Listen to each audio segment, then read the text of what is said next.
Tweet करते हैं तो सोशल मीडिया पे इस तरह की बात उठाते हैं। पहले सितंबर में आपका प्रस्तावित था रेट को करवाना, लेकिन अब तक तैयारियां जो होनी चाहिए थी वो नहीं हो पाई हैं। अब क्या रेट समय पर हो सकती है, आगे बढ़ेगी या क्या तैयारी है? हमारी रीट को लेकर के जो हमने कहा था कि 2 अगस्त का पहले कहा था, लेकिन चूंकि जो हमारी रीट पहले से हुई है उसकी कट ऑफ डेट 5 अगस्त है, तो मैं समझता हूं फिर कंट्रोवर्सी नहीं हुई है, इसलिए हमने 2 सितंबर इसमें प्रपोज किया था। तो 2 सितंबर को लेकर के हमारी पूरी तैयारी है। माननीय मुख्यमंत्री जी ने मैं भर्तियों को लेकर के चिंता व्यक्त की है, उन्होंने विभाग के अधिकारियों के साथ भी बैठक की है, मेरे साथ भी चर्चा की है। तो हम लोग जल्दी ही इसी हफ्ते में, अगले हफ्ते में रीट को लेकर के अंतिम किस प्रकार का उसकी प्रक्रिया रहेगी, उसको सिलेक्शन की क्या प्रक्रिया रहेगी, तो उसको लेकर के हम अंतिम एक बैठक करेंगे और उस अंतिम बैठक के बाद में माननीय मुख्यमंत्री जी से हम चर्चा करके इसको अंतिम रूप देंगे। और मैं समझता हूं हमारे पास में समय है कि हम सितंबर में जो हमने प्रपोज किए उसमें हम लोग रीट करा सकें। अगर किसी तरह का कोई बाधा कोरोना की वजह से और ज्यादा नहीं आ पाती है, तो आज की तारीख में मैं ये कह सकता हूं कि सरकार ने जो मंशा व्यक्त की थी सितंबर में रीट कराने की 31,000 पदों की, उसमें हम लोग काम कर रहे हैं और जल्दी इस पे अंतिम फैसला लिया जाएगा। एलडीसी को भी आप फिर से जिला आवंटित करने वाले हैं सर, और उसके लिए पहले कई दूसरे जिलों में चले गए थे, फिर वापस आ गए। उनके मन में भी एक शंका है कि कब तक उनकी दोबारा आप सूची निकालें ताकि वो ज्वाइन करें। एलडीसी भर्ती को लेकर के जो जिला आवंटन किया गया था उसमें कई तरह की शिकायतें लोगों के द्वारा आने के बाद में माननीय मुख्यमंत्री जी ने यह कहा कि जिस विभाग को जितने कनिष्ठ लिपिक आवंटित किए जाएं, वो विभाग उनको मेरिट के आधार पर और उनको व्यक्तिगत बुला करके, पर्सनली बुला करके उसको एक गाइडलाइन के तहत उनकी नई नियुक्ति दे।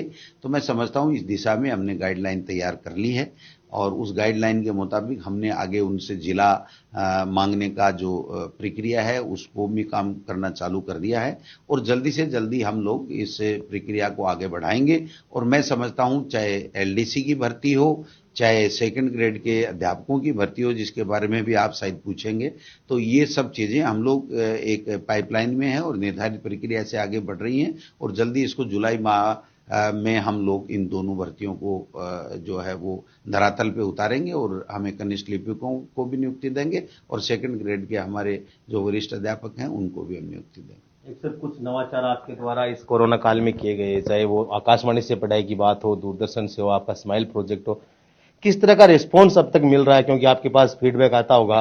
क्या ऐसे प्रोजेक्ट हैं जो स्कूलें खुलने के बाद भी जारी रह सकते हैं या ये सिर्फ कोरोना काल के लिए हैं? देखिए, आकाशवाणी, दूरदर्शन, हमारे विभाग का स्माइल प्रोजेक्ट, ये ऐसे प्रोजेक्ट हैं जो न भूतो न भविष्यत है, जो किसी ने कल्पना भी नहीं की थी कि दूरदर्शन और आकाशवाणी से भी हम हमारे बच्चों के लिए स्लोट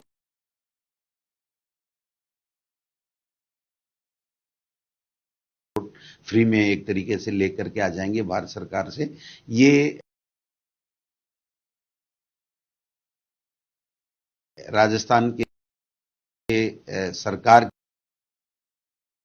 की एक बड़ी उपलब्धि है कि हमने प्रयास किया। माननीय मुख्यमंत्री जी ने भी वहां पर चिट्ठी लिखी केंद्र सरकार में और हम पहले आकाशवाणी का 55 मिनट का बच्चों का स्लॉट मुफ्त लेकर के आए। अब हम 1 जून से दूरदर्शन के ऊपर भी 3-3.5 घंटे का स्लॉट लेकर के आए। थोड़ा बहुत नॉमिनल हमसे चार्ज भी लिया गया, वो भी चार्ज भी हमने, चाहे यूनिसेफ दे चाहे हमारी सरकार दे, हम लोग देंगे और उसकी तैयारी पूरी तरीके से चल रही है। कक्षा 1 से 12 तक के बच्चों के लिए चाहे आकाशवाणी हो, दूरदर्शन हो, उसके ऊपर हम पढ़ाई जारी रखेंगे।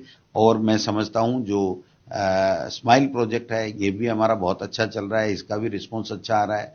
तो ये जो आकाशवाणी और दूरदर्शन है ये तो मैं समझता हूं एक निर्धारित अवधि के लिए भारत सरकार ने अलाउ किया है, तो ये तो इस समर वेकेशन में कोरोना काल में ही संभव होगा। लेकिन जो स्माइल प्रोजेक्ट हमारा है उसको हम और कैसे मजबूत बना करके हमेशा हमेशा के लिए लंबे समय तक के लिए, इस आगे के समय में स्कूलें चल रही हैं उस वक्त भी कैसे जारी रख सकें। और उसमें एक और ज्यादा नवाचार हम करेंगे कि कोई बच्चा घर चला गया, फिर उसको समझ में नहीं आई कोई चीज, तो वो दूसरे दिन पे नहीं जाके वो व्हाट्सएप ग्रुप के माध्यम से वो टीचर्स को बताए और वो टीचर उसी वक्त उसको सोल्व करके दे दे। तो मैं समझता हूं वो और उसकी जिज्ञासा बढ़ेगी, उसकी और उत्साह बढ़ेगा कि मैंने आज ही मेरी ये जो चीज है वो देख लिया, दूसरे दूसरे दिन के ऊपर नहीं गया, तो मैं समझता हूं इसको और मजबूत करके हम लोग आगे बढ़ाएं। बहुत बहुत धन्यवाद सर। तो जिस तरह से शिक्षा मंत्री जी ने बताया कि किस तरह से जो नया सेशन है अभी तक की जो प्लानिंग है उसके आधार पर जुलाई तक शुरू होने की पूरी उम्मीद है। इसके अलावा जो नई भर्तियां जैसे रीट है वो भी सितंबर में, अभी तक अगर कोरोना का प्रभाव ज्यादा नहीं बढ़ता है तो अभी तक के हिसाब से सितंबर में प्रस्तावित है। संदीप हुड्डा, ईटीवी भारत,